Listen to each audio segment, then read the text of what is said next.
So, what have we got here? The purpose of this course is to introduce the main developments in the history of Western Europe from the end of the Roman Empire, so that's kind of 4th century, until the Renaissance, so that's round about 1500.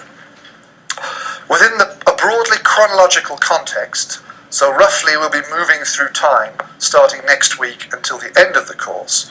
Within a broadly chronological context, we will examine the various political, religious and social changes in the West, which occurred during that period.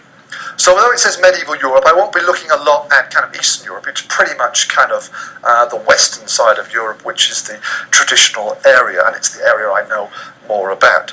If you want to work on other parts of what I agree is Europe for your essays and things, then you can discuss that with me, okay? But we'll talk about that later.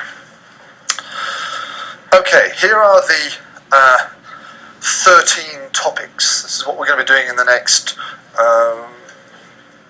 14 or so weeks. Starting next week, we shall look at the late Roman Empire and what I'm calling the Germanic invasions. The end of the Roman Empire and the arrival of people speaking various kinds of Germanic languages, my Anglo-Saxon ancestors, for example, arriving in what is now Western Europe and eventually kind of taking over and setting up something which becomes very different.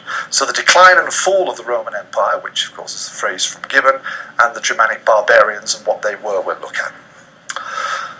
Secondly, 2 weeks from now, Rome's heirs, which in fact I've stolen that phrase from a book by Professor Rosalind Bakitterick in Cambridge, The Barbarian Kingdoms. What did the Germanic people set up? And we'll look particularly at the Merovingians in what's now France, the Visigoths in Spain, and the Ostrogoths and Lombards in Italy. Groups of Germanic people who set up their own kind of little kingdoms and so on. The following week, we shall look at Anglo-Saxon England. We'll find out what was going on in Britain, the end of Roman Britain, the Anglo-Saxon invasions and the early kingdoms, and a bit about the Celts as well. Then we'll look at we'll have already mentioned a bit about Christianity, but then we'll look at the history of Christianity in detail there. Early Christianity, origins of the papacy, and then a little bit about the origins of monasticism. What is monasticism? That's a question there. We know what the word monasticism are. If you called someone or described something as monastic, what does that mean? It's very important individually in medieval Europe. A monastery is a kind of a church, and why is it different from another kind of church? What makes it a monastery? What makes it different from other kinds of churches? What gives it its character? Why do we call this one a monastery and this one we don't call it a monastery?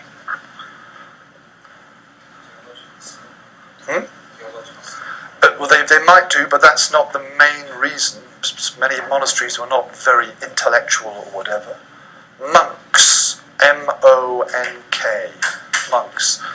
People who decided to worship, this is not just in Christianity, many people decide when they feel very religious to kind of escape from the real world or from the secular world and spend most of their time just contemplating, thinking about God or gods if they're polytheistic. And in Christianity, many people eventually set up what we call monastic communities centered around a church where they would live and in theory spend all their lives there. Copying manuscripts, praying, obviously, doing other things, but not mixing very much with the rest of the society.